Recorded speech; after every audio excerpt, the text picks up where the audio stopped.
Fala, turma, tudo jóia? Que incrível a aula que a gente teve nessa quinta-feira sobre vendas e persuasão. As pessoas foram, muitas empolgadas e outras com o pé um pouco atrás. Pô, esse conteúdo aí não é meio aquele negócio de autoajuda, de coach, e saíram da aula maravilhados. Caramba, mas calma aí, a gente teve uma aula de roteiro. A gente aprendeu todo esse conteúdo acadêmico das pesquisas das maiores universidades americanas. Se eu soubesse que era assim, eu tinha chamado o pessoal da empresa para ver, tinha chamado o pessoal da família. E tem muita gente pedindo pra gente fazer mais uma exibição. A gente não vai ter replay dessa aula, como a gente falou, mas a gente vai fazer uma exibição fechada dessa aula hoje, terça-feira, às 8 horas da noite. Aproveita e avisa todo mundo que você acha que vai querer participar também, porque aí depois dessa, só pra quem já estiver no curso vai ficar na nossa área fechada, tá bom?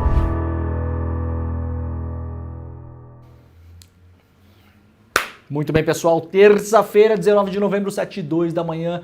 Estamos começando o nosso programa de hoje, Desperta ECL. Este programa, para quem não sabe, vai ao ar todos os dias das 7 às 8 horas da manhã. Estamos ao vivo para trazer para vocês as principais notícias do Brasil e do mundo, com notícia exclusiva. Hoje pela manhã, operação da Polícia Federal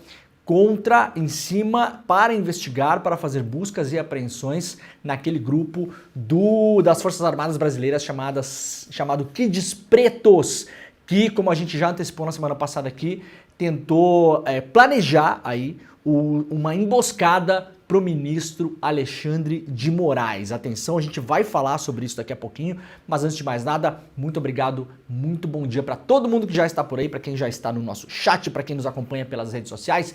Estamos ao vivo no Instagram, no Facebook, no Twitter, na Twitch, também, claro, nos nossos canais do YouTube. Você pode nos acompanhar lá no canal do Eduardo Moreira, no canal do Leandro Demore, no canal do ICL Notícias.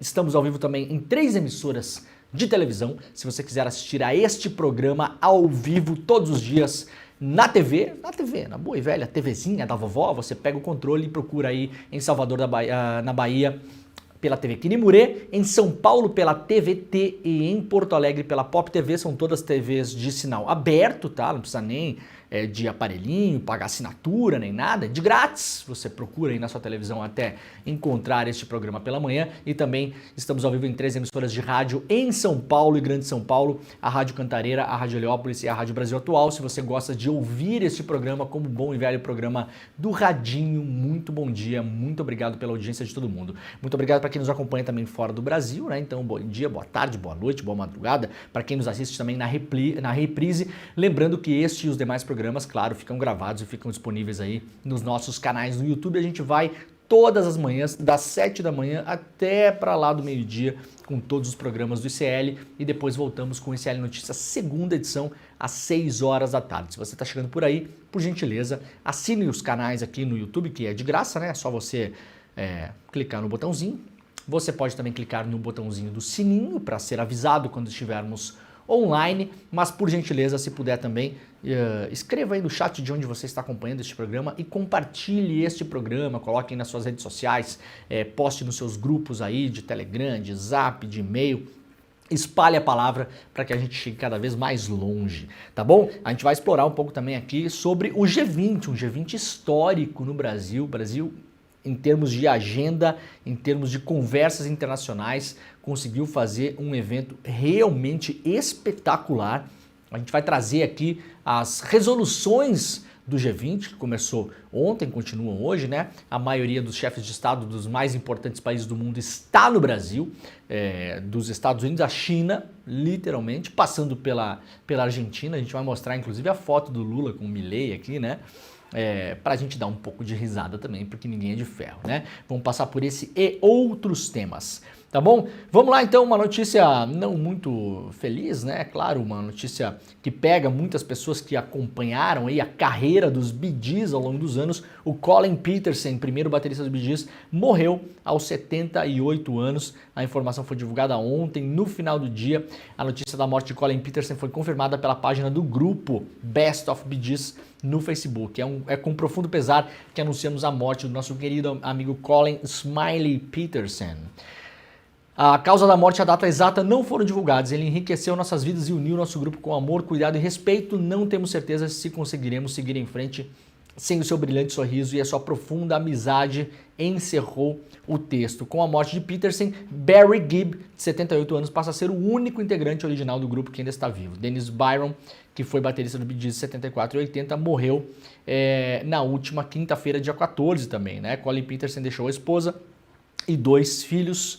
Bee Gees que no Brasil fez e faz muito sucesso, né? Nas festas, pra lá e pra cá, né? Nos casamentos, nas festas que as pessoas fazem, onde tem aquelas bandas que ficam tocando várias músicas cover de várias bandas diferentes, né?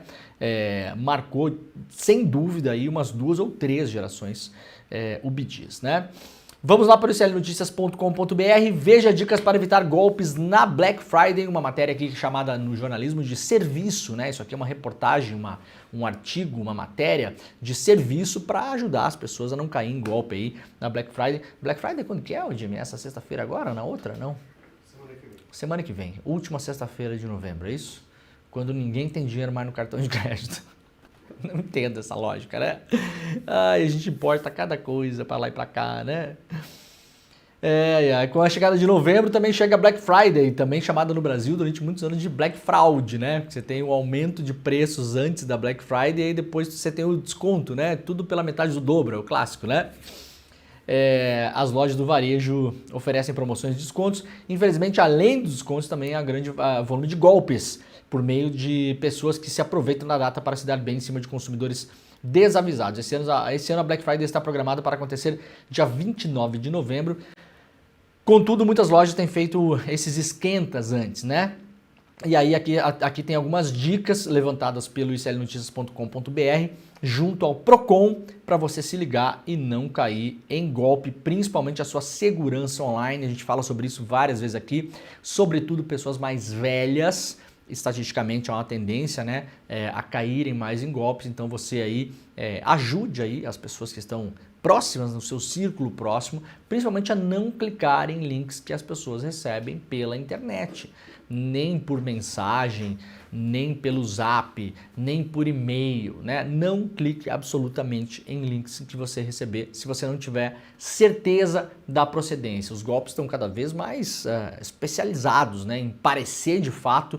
Você recebe lá uma mensagem, parece de fato lá da loja X, do banco, da financeira, um prêmio que você ganhou e com a Black Friday isso acaba aumentando. Então o principal, não clique em nada. Às vezes você clica e aí parece que nada acontece, mas já aconteceu no subterrâneo do seu computador ou do seu celular. Ele foi sequestrado por algum tipo de software malicioso e vai poder roubar os seus dados aí de acesso a contas que você tenha ou eventualmente do seu cartão de crédito e fazer compras não autorizadas e depois é uma certa dor de cabeça para você bloquear o cartão e conseguir reaver essa grana, tá bom? Então, dica principal, primeiro, vá ler a reportagem lá no iclnoticias.com.br. Segundo, não clique em links que você recebe pela internet.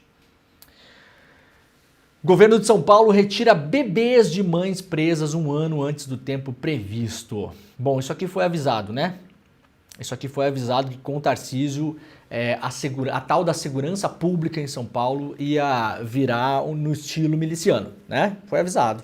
As pessoas que votaram, acho que tiveram bastante informação para entender o caminho que ia tomar. A gente vai mostrar essa notícia e uma outra depois em relação à Polícia Militar, para vocês terem uma ideia de para onde está caminhando a tão propalada no passado eficiência da Polícia de São Paulo. Tem muito de mito nisso aí também, né? A gente compara a Polícia de São Paulo com a polícia muitas vezes de outros estados que são mais violentos, onde a polícia é mais, aparentemente, é mais corrupta e mais violenta. A Polícia de São Paulo tinha essa aura, assim, mas também é muito mito também, porque também é uma polícia que quando vai para bairros de renda mais baixa, enfia a mão na cara de morador também, tá? Não me venha com esse papinho aí, porque tem gente que às vezes fala, parece que a Polícia de São Paulo era a polícia da Suécia. Né? Também não era. Tá piorando? Tá piorando, mas também não é bem assim, né? Nesse caso aqui, o governador Tarcísio de Freitas vem descumprindo resoluções ao separar os bebês de mães presas antes do tempo mínimo previsto pelo Conselho Nacional de Política Criminal e Penitenciária, apuração do G1, publicada pelo Brasil de Fato lá no iclnoticias.com.br. A permanência de crianças no mínimo até 1 ano e 6 meses para os filhos e filhas de mulheres encarceradas junto às mães. Essa é a resolução, né? Para quem não sabe, muitas mulheres acabam tendo filhos já presas, né? Porque ou são presas grávidas, muitas vezes até sem saber, porque está no começo da gestação, ou engravidam presas. E aí tem os seus filhos lá dentro. É uma luta histórica para que as mulheres possam cuidar dessas crianças, para que elas possam ficar com essas mães. A resolução indica que seria um tempo de permanência de 1 ano e meio com esse bebê. É uma luta também para ter lugar, acomodação para esses bebês dormirem, aquela coisa toda, porque caso alguns desavisados e desavisadas não saibam, a pena no Brasil, prevista por lei, é você privar a pessoa de liberdade, ponto. Não é a pessoa comer comida azeda, o filho, o bebê ser separado da mãe, a pessoa apanhar na cadeia, não é nada disso. Isso não é pena. Não tá, eu desafio as pessoas a me apresentarem, né, onde está a previsão que no Brasil a pena inclui você comer porcaria na cadeia, comida azeda, de muitas vezes de empresa dos brother, né? Do prefeito, do não sei quem, comprado sem licitação. Você tá num ambiente ultra violento, cheio de facção criminosa. Você ser impelido lá dentro a fazer vários tipos de favores e outros cometimentos de crime dentro das penitenciárias. E quando você sai para ter a sua sobrevivência assegurada, porque o Estado não assegura a sua sobrevivência. Você separar bebê recém-nascido de mães que estão presas. Nada disso é pena no Brasil. Nada disso. A pena é privação de liberdade, ponto. E a partir do momento em que a pessoa está dentro de uma penitenciária, o Estado é responsável pela sua segurança, saúde, bem-estar para a reinserção social. Essa é a lógica do sistema. Ah, mas eu não gosto. Tudo bem, tá? Não gosta. Tudo bem, não gosta. Eu quero que preso apanha. Eu quero que preso o bebê seja separado da mãe. Tudo bem, essa sua mentalidade leva as pessoas a se tornarem mais violentas, presas fáceis de facções criminosas dentro da cadeia, e quando sai a segurança aqui fora fica pior. Essa é a lógica, não é passível de discussão, não interessa o que alguém acha ou não acha, isso já é ciência consolidada no Brasil e no mundo. A maneira, quanto mais, de modo mais violento e fora da lei, porque isso é ilegal fazer com as pessoas, são tratados os encarcerados em um país, explode mais a violência fora do cárcere, né?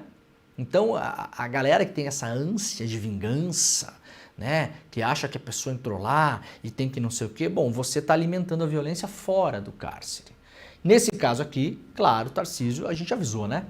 A gente avisou. Eu acho engraçado que quando a gente avisa essas coisas, sempre vem uma parte, inclusive da imprensa brasileira, limpinha, né? Limpinha e cheirosa, recatada e do lar, né? Nós temos uma imprensa brasileira recatada e do lar também, né? A imprensa brasileira que vive em Nárnia, né? Pega pessoas como nós aqui, que falamos desse tipo de coisa muito antes e fala, vocês são exagerados.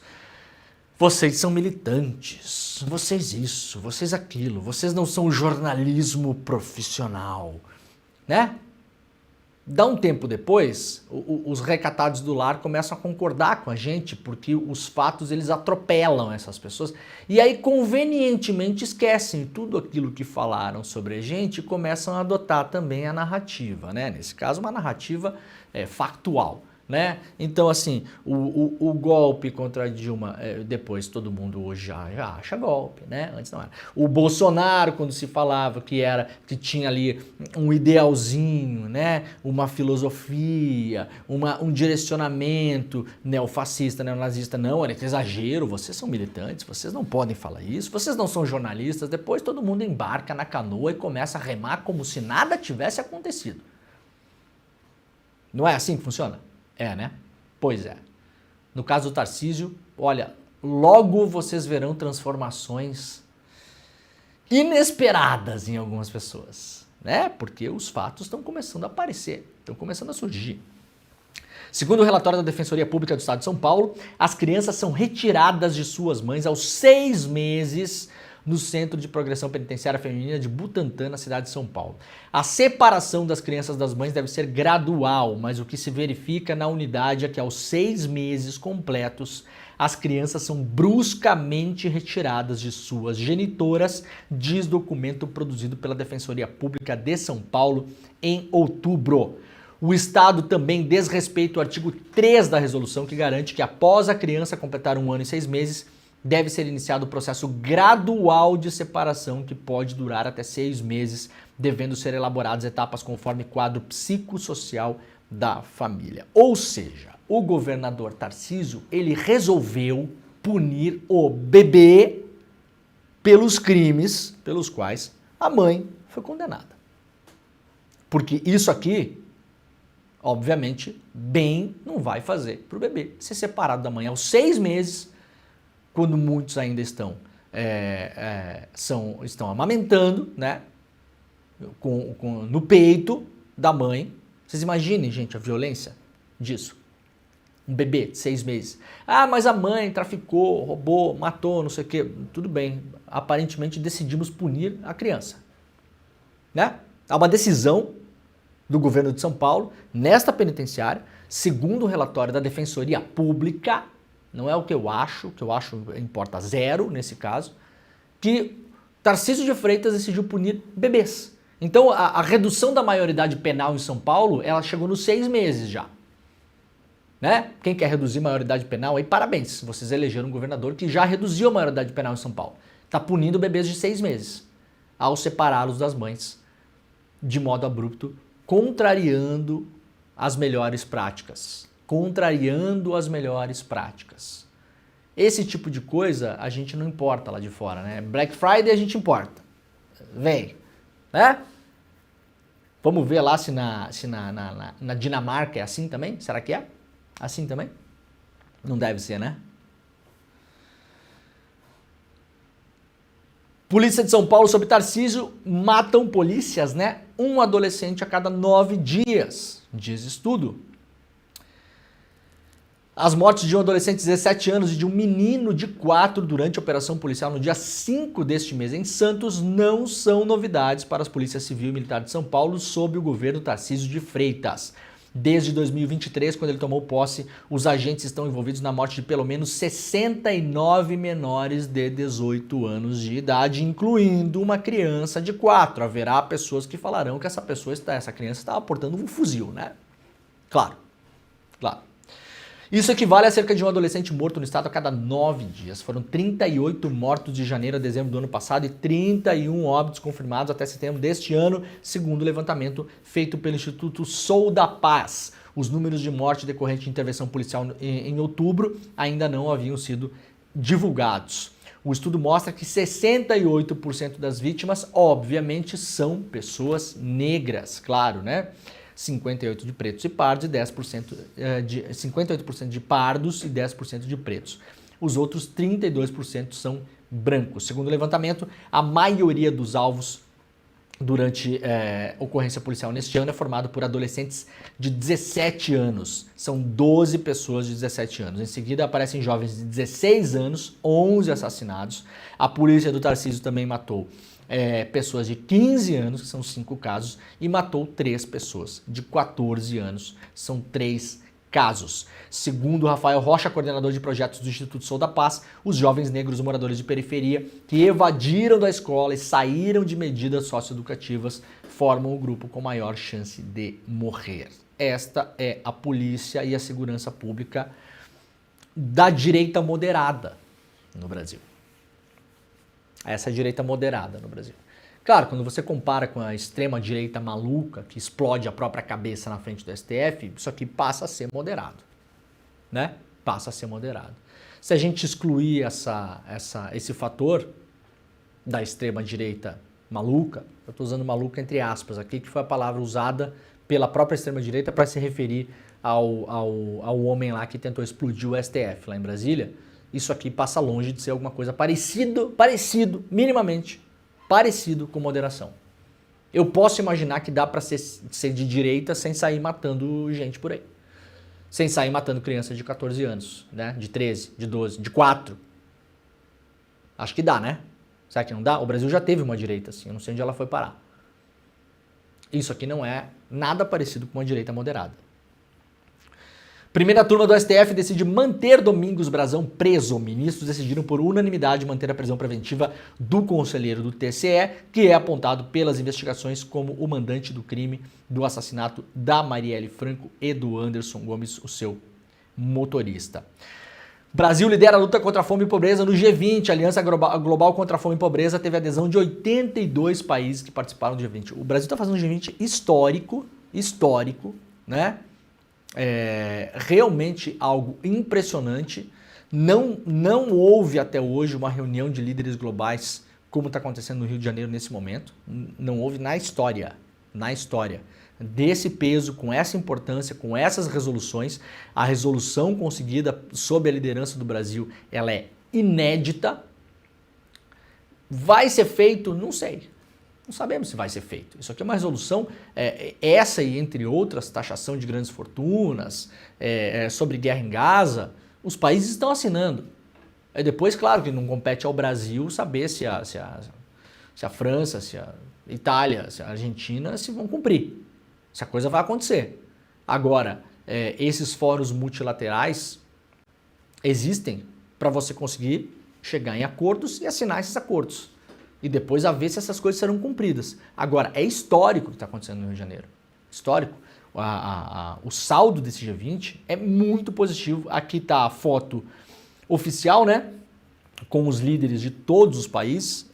A gente pode ver eles aqui. Nessa foto não está o Biden, eu acho, né? O Biden ontem, sei lá o que estava fazendo. O Biden, ele foi visitar a Amazônia, vocês viram? Pena que eu não separei essa imagem.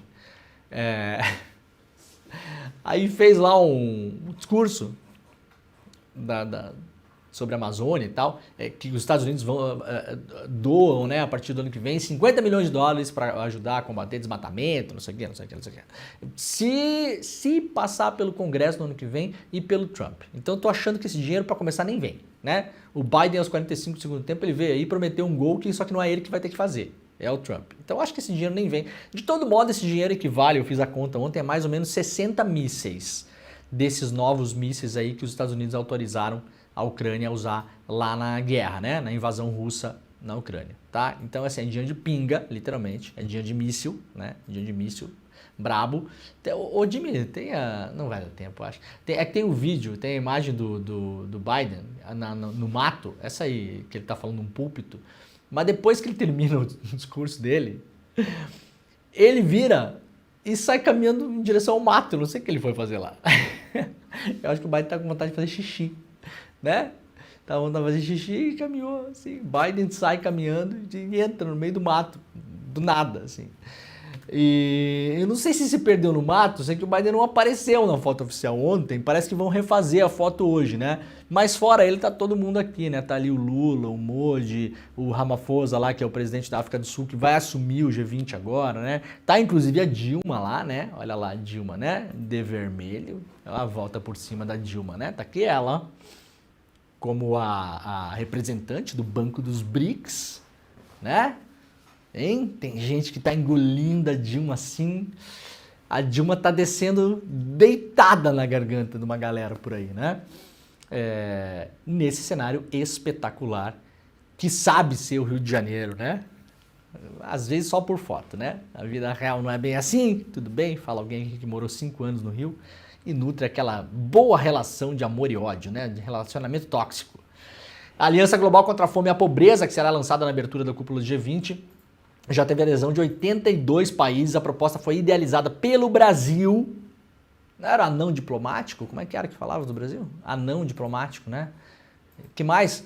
O Brasil não conta nada nos fóruns globais. É isso? Ninguém dá bola pro Lula. Era isso que o pessoal falava?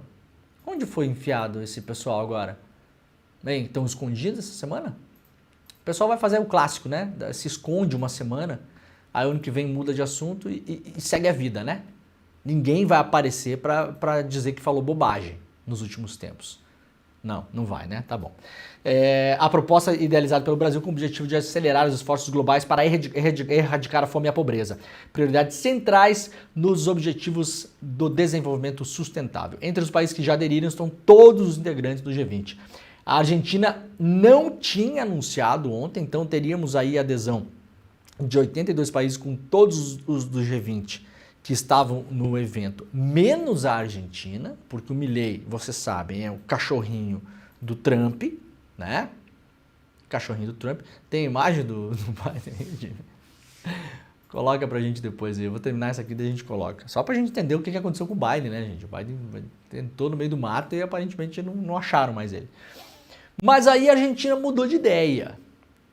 De última hora, inclusive os bastidores que foram trazidos pela imprensa ontem mostram que surpreendeu inclusive negociadores da Argentina, que assim, a ideia inicial do Milei era vir para cá, causar confusão, falar de comunismo, de esquerdopata, falar mal do Lula, puxar o saco do Trump e não assinar porcaria nenhuma. O Milei veio para cá para isso, para fazer confusão. No último minuto decidiu mudar de posição. Por que será? A gente já vai ver, tem umas dicas aqui, né? Além dos países anunciaram adesão às Uniões Europeia e Africana, que são membros do bloco, 24 organizações internacionais, 9 instituições financeiras e 31 organizações filantrópicas e não governamentais. A adesão começou em julho e segue aberta, é formalizada por meio de uma declaração que define compromissos gerais e específicos, os quais são alinhados com prioridades e condições de cada um dos que assina, né? Entre as ações estão os Sprints 2030, que são uma tentativa de erradicar a fome e a pobreza extrema por meio de políticas e programas em grande escala. Isso aqui parece, claro, viagem, né? Parece viagem, claro. Porque assim, você vai erradicar a fome no mundo, tá? Primeiro, você não vai erradicar a fome no mundo. Você não vai conseguir fazer isso nesse período que é proposto aqui, 2030, né? Nesse compromisso. Mas você tem que ter um objetivo. É assim que a política trabalha, né? Você coloca um objetivo. Vamos erradicar a fome no mundo. O que é que se faz? Você consegue adesão de mais de 80 países para isso. E tem compromissos específicos para que isso aconteça, inclusive a criação de um fundo bilionário que vai acontecer por meio de doações desses países. E esse fundo vai ser empregado em programas sociais. Que programas sociais são esses? Eles ainda não estão construídos, mas eles são inspirados nos programas de erradicação de fome do Brasil. É por isso que o Brasil liderou essa agenda. Ontem, delegações de vários países já marcaram para voltar ao Brasil os seus técnicos, para que esse compromisso seja cumprido nesses países, para aprender com o Brasil como a gente faz aqui com o Bolsa Família, com os programas de assistência social do governo, com o programa de distribuição nacional de alimentos, o PA, né? Que é aquele programa que o Estado brasileiro, né, através desse governo, compra comida prioritariamente da agricultura familiar para distribuir essa comida para pessoas em situação de risco alimentar. Então você tem aí desde asilos, né, comunidades, enfim, você tem uma série de lugares onde há um risco alimentar, locais de conflito de terra, ocupações, retomadas, uma série de lugares onde há risco alimentar, as pessoas não conseguem cumprir o mínimo de refeições por dia. O Estado compra esse alimento da agricultura familiar prioritariamente e distribui para essas pessoas. Esses programas todos são programas modelos no mundo. Eu não gosto do Bolsa Família, problema teu. Problema teu. Não precisa gostar. Eu não tô nem aí se você gosta. Tem alguém comendo. Tem alguém comendo que ontem não comia. E são programas tão bons que são objeto de estudo no mundo todo desde que foram criados e agora servirão de modelo para que esses países possam cumprir esse acordo. A gente vai ver aí agora ao longo dos anos vários países que não cumpriram a agenda, claro, mas eu espero que a gente veja vários países que conseguiram cumprir a agenda nos seus territórios ou em outros territórios.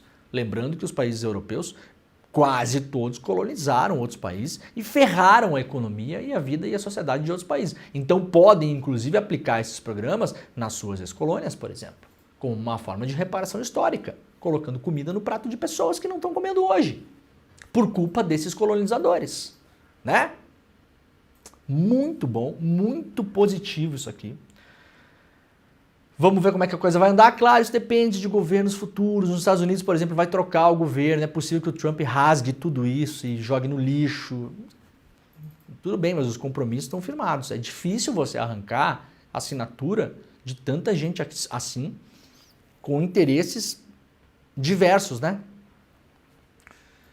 A Aliança Global espera alcançar 500 milhões de pessoas com o programa de transferência de renda. A Aliança Global contra a Fome e a Pobreza, que será lançada na abertura, né, foi lançada ontem, proposta idealizada pelo Brasil e espera alcançar aí 500 milhões de pessoas nos próximos anos com a aplicação, né? Entre as ações estão esses Sprints 2030, que é uma tentativa de erradicar a fome e a pobreza extrema por meio de políticas e programas em grande escala. A Aliança Global espera alcançar 500 milhões de pessoas com programas de transferência de renda em países de baixa e média renda até 2030, expandir as refeições escolares de qualidade para mais 150 milhões de crianças em países com pobreza infantil e fome endêmicas e arrecadar bilhões em crédito e doações por meio de bancos multilaterais, entre eles o banco que a Dilma Rousseff comanda hoje, de desenvolvimento para implementar esses e outros programas. A aliança terá governança própria vinculada ao G20, mas que não será restrita às nações que integram um grupo. Então, como eu falei aqui, o G20 todos assinaram e mais várias dezenas de países, chegando a quase indo para 90, né?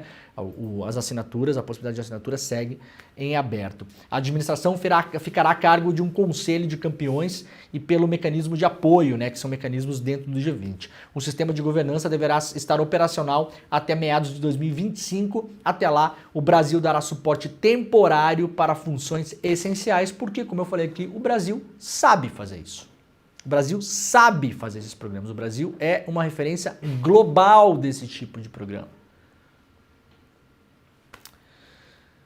Muito bom, né? Aqui é a lista dos países que assinaram, né? Alemanha, Angola, África do Sul, Armênia, Austrália, tá todo mundo aqui, né, gente? Aqui vamos ver se a lista tá completa já.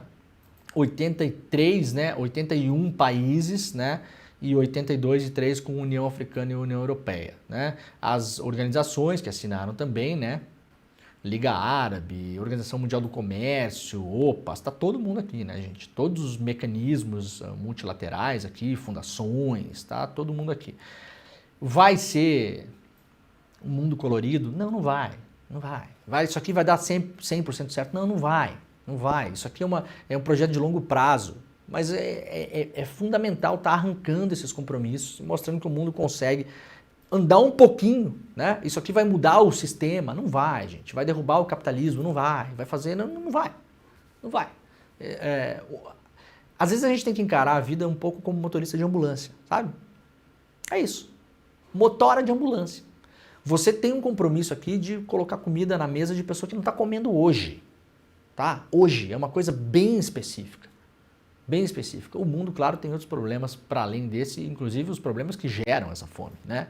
Os problemas estruturais de sistema que geram essa fome, e isso você não vai arrancar 80 assinaturas para mudar o capitalismo global, tá? Não vai, isso não vai acontecer.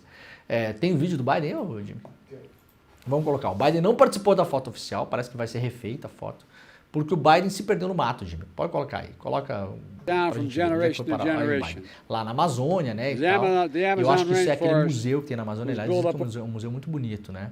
Que é uma área de floresta preservada em Manaus, que dá para visitar, tem um panóptico, dá para subir, olhar de cima, ver o pôr do sol e tal, diz que é muito legal. Aí fez o discurso lá, o Biden, de óculos escuros. Fechou a pastinha, Jimmy. Tá bom, tchau, pessoal. Vamos lá tirar foto. E saiu caminhando pro meio do mato. Ninguém entendeu onde é que vai parar. Ó, se perdeu. Aí, Jimmy, tem que procurar. Tem que procurar ele ali, né? Depois para tirar a foto. Deve estar lá até agora, coitado, em pé, esperando alguém. O Biden precisa de gente para tirar ele do palco, botar ele no palco, aquela coisa toda, né? Tá velhinho já o Biden, né? Assim como o Trump, né? Não tá velho demais o Trump para ser presidente dos Estados Unidos? Não era isso que falavam do Biden? Agora o feitiço vai virar contra o feiticeiro, né? Não tá muito velho o Trump, será? Eu faço isso só para provocar, às vezes, na rede social. Os comentários são maravilhosos, né? A quantidade de idiota que comenta é inacreditável. Ai, ai. A Argentina entra de última hora na Aliança Global contra a Fome e tem adesão de 82 países, né? A Argentina aderiu de última hora à proposta idealizada pelo Brasil. E aí, por quê, né? A Argentina, governada pelo Javier Milei, não estava inicialmente na lista até amanhã de segunda-feira. O governo brasileiro confirmou posteriormente que durante a cúpula o país decidiu aderir. E aí, por que será? Por quê? Governo brasileiro assina acordo para importar gás da Argentina em meio à pressão do G20. O Milei é só lero-lero. Só lero-lero. É um palhaço, né? Um imbecil, como vimos ao longo de toda a campanha. Né? Isso aqui é classificação científica, tá, gente? Quer dizer, palhaço não. Palhaço é profissão. Não, o Milei é só um imbecil. Se elegeu nessa retórica idiotizante, mas que funciona com o eleitor no Brasil e no mundo, do anticomunismo, da China, não sei o quê, do blá blá blá blá, do Lula esquerdopata, não ia aderir, decidiu aderir por quê? Porque precisa, cara, porque a realidade ela bate a porta. A Argentina produz excedente de gás lá nessa estação de Vaca Muerta, nessa jazida, e precisava desesperadamente vender esse gás porque a Argentina está ferrada. E vai vender para quem o gás na América Latina? Para quem? Aí o Brasil decidiu ir lá assinar uma intenção de compra, porque o gasoduto Brasil-Bolívia, que fornece gás para o Brasil, a produção vem decaindo. O Brasil também precisa no nível assim, não precisa. Vamos ficar aqui, vai dar algum problema no Brasil se não comprar o gás da Argentina? Não vai dar nenhum problema. Mas o Brasil também está com essa agenda de transição energética. Esse tipo de combustível é visto como combustível de transição em jazidas que já estão em operação. A Argentina precisa desesperadamente atrair dólares para dentro da Argentina e com essa negociação você leva dinheiro para lá. Essa negociação pode inclusive mudar a balança comercial Brasil-Argentina pelo tamanho dela, né? Então o Milei sentiu a pressão. 4, 5 dias atrás o Macron, antes de vir para o Brasil, parou lá também. Deve ter dado uma real para o Milei. O Milei mudou a posição dele em relação à China, demonizada durante a campanha. Aí ontem o Milei deu uma declaração falando que não, parecem bons parceiros, né? São muito pragmáticos, eles não exigem nada para fazer negócios, tal, que também não é bem assim, né? Ninguém não exige nada para fazer negócio. Ainda mais uma potência global do tamanho da China. Né? Mas sim, é diferente da relação com os Estados Unidos, que é uma relação de opressor, né? É uma outra relação. A maneira como a China encara as relações comerciais é muito diferente da maneira como os Estados Unidos encaram. Então o Milei só fala, tá? Só fala. Os jornais argentinos dão destaque para isso, né? Acordo-chave entre a Argentina e Brasil pelo gás de Vaca Muerta. E deixa claro aqui, né? Muito mais do que as reportagens no Brasil, que não explicam esse contexto. Aqui fica bastante claro que o Ministério da Economia na Argentina liderou essa negociação, precisava dessa negociação. Essa negociação vai também melhorar a infraestrutura da jazida para fazer essa exportação, porque ainda não consegue fazer essa exportação. E diz aqui, ó, para ambos os países o acordo foi benéfico. Atualmente o Brasil se abastece de gás da Bolívia, mas é um gás que está tendo um declínio acelerado nos poços nos últimos tempos. E a Argentina, escreve o La Nación, que lá na Argentina é um jornal governista, um jornal da elite, um jornal da classe dominante da Argentina. Isso aqui não é um jornal comunista, não sei o quê. Por parte da Argentina, a Argentina produz excedentes de gás e não tem onde colocar o gás. Porque se você produz excedente de gás, você tem que estocar o gás ou vender. Tem um limite de estocagem e se você não vende, o que acontece com o gás? Vai fora. Literalmente, é queimado. Né? Eu não sei se é a questão aí de Vaca Muerta, mas em muitos lugares o gás é literalmente queimado. Ele sai do solo e os caras tacam fogo e queimam o gás. Vai fora. Não é um problema de falta de oferta, escreve o La Nación em relação à produção de gás argentino, e sim de demanda, diferentemente do que ocorreu na última década. Ou seja, antes do Milei, o governo já se preparou, começou a ter muito mais oferta de gás. O problema agora é que não tinha como escoar esse gás. O Brasil apareceu como salvador e novo sócio comercial ideal, escreve aqui o La Nación, né? Então, Milei, blá, blá, blá, meu filho. Texto final do G20 defende cessar fogo em Gaza e taxação de super ricos. O documento com a declaração de líderes do G20, publicado nesta segunda-feira, destaca a crise humanitária na faixa de Gaza, a guerra na Ucrânia, reforça os compromissos do Acordo de Paris para enfrentar as mudanças climáticas e também aborda caminhos para a taxação dos super ricos. Isso aqui é um resumo da declaração final assinada pelos países sem ressalvas, hein? Tinha vários pontos de atenção aqui, os Estados Unidos poderiam fazer ressalva em relação a Gaza, em relação à Ucrânia, isso, aquilo. A taxação dos super ricos era super polêmica, né? Porque você precisa ter a adesão de vários países para fazer essa taxação, porque senão você tem a taxação num país, o cara pega parte da fortuna dele e migra para o outro, né? Tem vários mecanismos, principalmente nos países europeus, para evitar isso. Eu lembro na época o piloto de motociclismo, aquele Valentino Rossi, ele alegava ter residência, não sei se era na Suíça ou Luxemburgo, não sei, num país aí desses para não pagar imposto. E o fisco lá da Itália pegou ele. Por quê? Porque fizeram uma investigação e constataram que ele passava 100 e poucos dias por ano, né, que tem um limite legal lá, na Itália. Então, na prática, o cara mora na Itália. Não adianta você registrar um apartamento lá na Suíça e dizer que mora na Suíça, né? Você mora onde você mora, de fato. E pegaram, o Valentino Rossi teve que pagar uma banana lá de impostos, porque mora na Itália, usufrui de infraestrutura italiana, de estradas na Itália, de aeroportos na Itália, vai na praia na Itália, né? Usa a infraestrutura pública na Itália, mas aí quer pagar em Mônaco, em Luxemburgo. E aí pegaram. Só que se você não tem vários países com a mesma regra fiscal para taxação desses super ricos, principalmente os tais bilionários, né, mas não só os multimilionários, eles ficam pingando de um lado para o outro. Dá para transferir todo seu patrimônio, seu capital e tal? Não dá, mas o que dá, os caras transferem. E vão levando de um lado para o outro. Então é importante que esse entendimento também tenha sido assinado. A Argentina não foi citada no documento.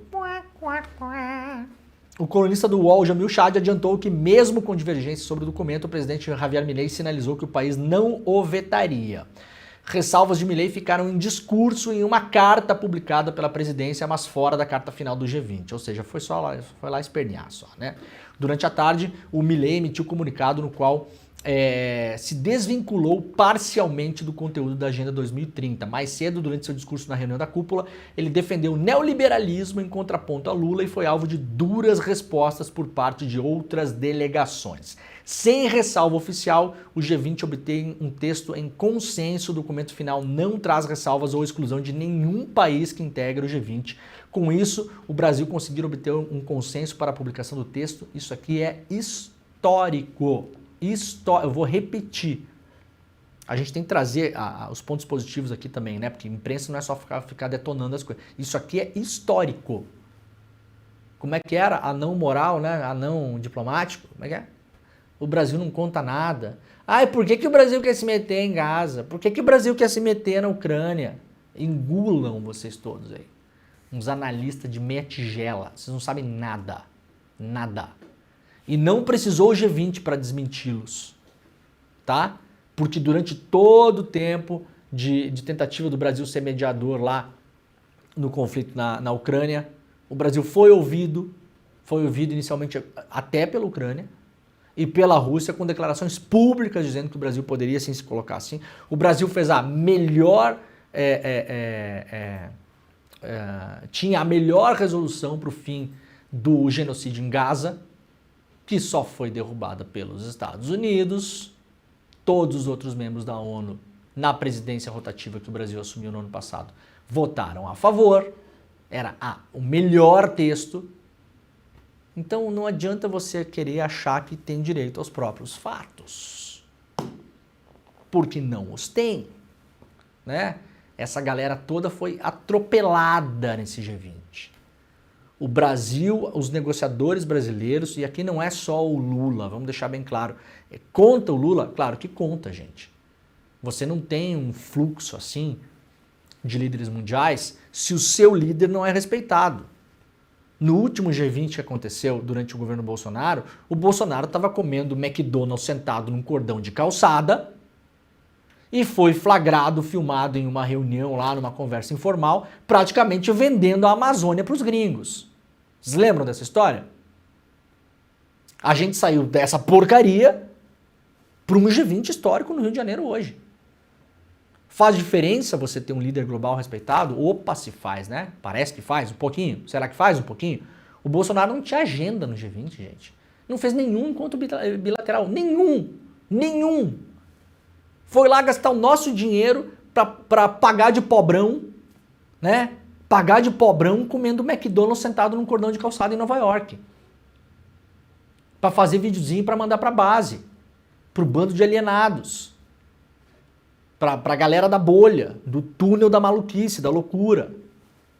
Pra galera que vai lá se explodir na frente do STF depois. O que o Brasil ganhou com isso? Absolutamente nada, zero. Só desrespeito global.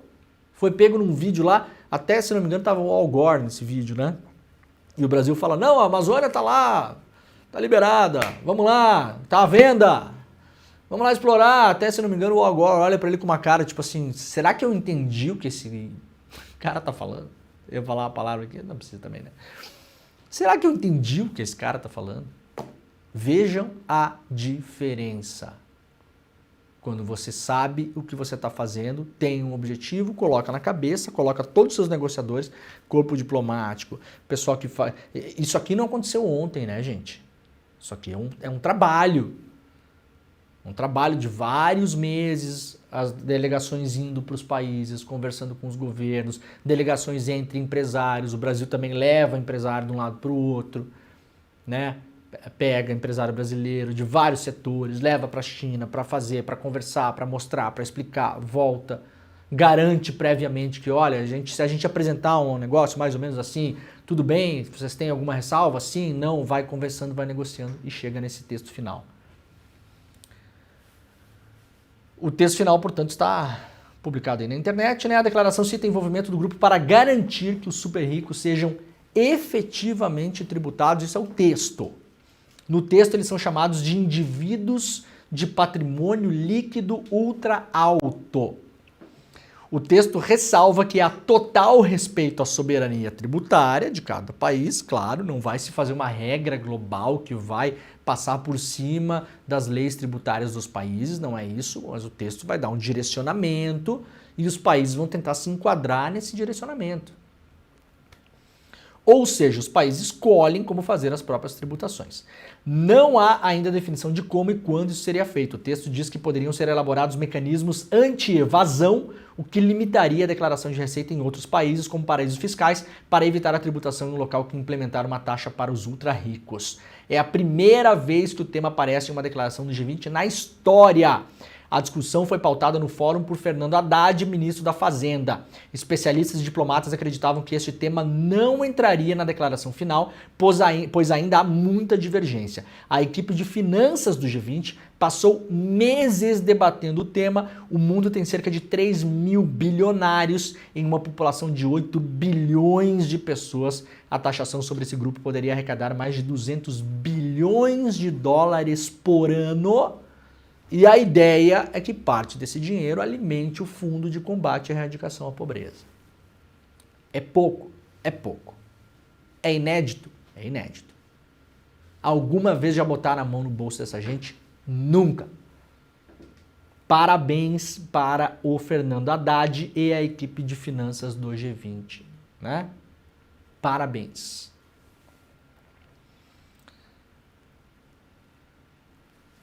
Taxação de super ricos será a vitória do Brasil no G20, diz Pimenta, né? Declaração de ontem, o documento já assinado, já foi a vitória, né? No último dia do G20, o Lula comanda a reunião sobre desenvolvimento sustentável e passa para a presidência do grupo para a África do Sul. A África do Sul vai assumir agora a presidência do G20 e vai ter a chance de tocar essas políticas, né? Daqui para frente. Claro, isso tudo com destaque na imprensa internacional, tirando os 2 principais jornais dos Estados Unidos. Eu acho muito curioso, né, quando a gente fala de imprensa regional, né? Olha, não tem jornal mais regional que New York Times e Washington Post. Eu não tô brincando. Não tem uma chamada de G20 na capa desses jornais. Os jornais do mundo inteiro falando isso. Inteiro. O presidente dos Estados Unidos está no Brasil e não tem, é só umas coisas mais locais lá, né? Não tem jornal mais regional que esses jornais dos Estados Unidos, né? Porque só falam deles ali, no mundinho ali. Assim, o presidente viajou, já não se fala mais nisso. Né? Agora, claro, aqui o The Guardian e outros, né, destacam isso. O Lula lança aliança para combater a fome no mundo ao hospedar o G20. Aqui um destaque para o Lula. E aí aquele visto da imprensa que eu também acho meio um xarope, entendeu? Em todas as matérias do G20 tem que citar o Milei. Gente, Milei não é ninguém. Quem é Milei na fila do pão? Quem é Milei? A economia da Argentina, perto da economia da imensa maioria dos países do G20, é insignificante do ponto de vista de tamanho de economia. Tem um poder para causar problema para quase que 0 pessoas. Pelo contrário, a Argentina depende do Brasil, Por isso Milei assinou o texto. A Argentina depende da China, porque a Argentina não tem dinheiro, não tem dólar, não tem grana. Está devendo para Deus e o mundo. E sem os chineses não vai conseguir dar um passo. Então também, né, assim, quem quer saber disso aqui, de Milei? Bom, a foto oficial publicada aqui na internet com os vários presidentes, né? O Jair Me Arrependi publicou lá no Twitter. E aí o curioso é a cara do Lula com o Milei, né? E aí já fizeram, claro, o meme, né? Aqui, ó, com vários líderes, né? Tá aqui o Boric, o líder da África do Sul, o Macron, o Biden, a Meloni, tá uma galera aqui, né? O Keir Starmer, o Modi, né? Tá todo mundo aqui. Aí aquele meme, né? Sejam muito bem-vindos, você não, ao meu país Brasil. Porque a cara do Lula aqui, ó, é a única cara que o Lula tá com a cara, tipo assim, ai, que saco falar com esse maluco, velho. É na foto com o presidente argentino. Muito bem, gente, olha só, eu vou encaminhar esse assunto aqui e deixei propositalmente para o final. Isso aqui é apuração exclusiva do ICL, publicada agora pela manhã, um pouco antes das 7 horas da manhã, lá na coluna da Juliana Dalpiva, nossa colega jornalista aqui do ICL, apuração exclusiva, uma operação da Polícia Federal que acontece agora pela manhã, atenção, mira o grupo das Forças Armadas Brasileiras chamadas Kids Pretos por tentativa de golpe de Estado. A gente vai explorar esse assunto que está rodando agora, muito possivelmente teremos novidades daqui a pouquinho no ICL Notícias primeira edição. A Juliana, obviamente, está acordada desde a madrugada, né? Se é que dormiu, para publicar essa reportagem. Está apurando mais informações, porque a polícia está na rua. Então é possível que a gente tenha novidades agora no ICL Notícias primeira edição com a Juliana. Fiquem ligados, fiquem ligadas. Isso aqui é aquele plano que esses militares tinham depois que o Bolsonaro perdeu a eleição para fazer uma emboscada no ministro Alexandre de Moraes. A Polícia Federal faz uma operação de busca e apreensão na manhã dessa terça-feira sobre o grupo de militares conhecidos como Kids Pretos. Eles são investigados pela participação na tentativa de golpe de Estado e por um plano de uma emboscada contra o Alexandre de Moraes. O magistrado foi minuciosamente monitorado pelo grupo. Esse plano faz parte dos preparativos para a tentativa de golpe de Estado após a derrota de Bolsonaro nas eleições de 22. A coluna da Juliana Dalpiva apurou, com fontes próximas à investigação, que a PF cumpre mandados no Rio de Janeiro e em Brasília. Um dos alvos é o general Mário Fernandes, peça central da atuação dos Kids Pretos na investigação. Antes de comandar a Secretaria-Geral da Presidência, durante o governo Bolsonaro, ele esteve à frente do Comando de Operações Especiais em Goiânia. O coronel Mauro Cid, ajudante de ordens do Bolsonaro, afirmou aos investigadores que Fernandes integrava o grupo de militares mais radicais envolvidos no planejamento do golpe. Nos últimos meses, investigadores arrecadaram novos dados em computadores e celulares apreendidos durante as ações anteriores e as novas informações permitiram detalhar como se deu a preparação do golpe. Além das minutas já conhecidas, militares fizeram um levantamento dos nomes, das rotinas e do armamento usado pelos responsáveis pela segurança do presidente Lula e do Alexandre de Moraes. A coluna apurou que esse levantamento foi feito pelos kits pretos. Os investigadores descobriram uma reunião dos kits pretos em novembro de 2022 em Brasília. Os detalhes do plano foram encontrados em mensagens recuperadas no celular do Mauro Cid, que fez colaboração premiada com a PF. Cid foi chamado para depor novamente nesta terça-feira 19, portanto, hoje. Portanto, atenção, a Polícia Federal está na rua cumprindo, segundo a apuração exclusiva do ICL, mandados de busca e apreensão. Não sabemos se mandados de prisão também, a gente não tem essas informações ainda. Possivelmente teremos essas informações daqui a pouquinho no ICL Notícias, primeira edição, com a Juliana Dalpiva, contra esse grupo de militares que levantaram informações sobre armas, rotinas, né, dos seguranças do Lula e do Alexandre de Moraes, e pelo que sabemos com informações muito preliminares até agora, havia um plano para fazer uma emboscada,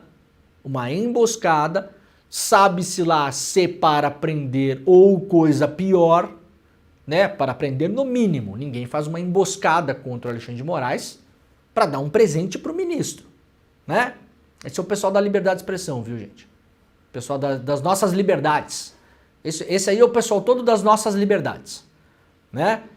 Haverá gente que dirá, inclusive, não se espantem, que como assim o plano não foi colocado assim, os caras não pegaram assim, não fecharam o carro do Moraes, isso aí era só liberdade de expressão.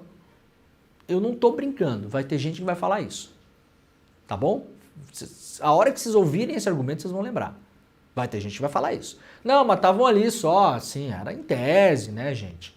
Era em tese. Assim, a minuta do golpe lá era em tese, né? A gente vai bloquear o acesso das contas de e-mail dos ministros do STF. A gente vai fechar o TSE e fazer uma devassa lá dentro. A gente vai acessar as comunicações dos ministros. Tudo isso na minuta do golpe. Mas era em tese, gente. Assim, naquele momento de raiva, Jimmy, que você fala assim, eu queria matar o fulano. É a mesma coisa.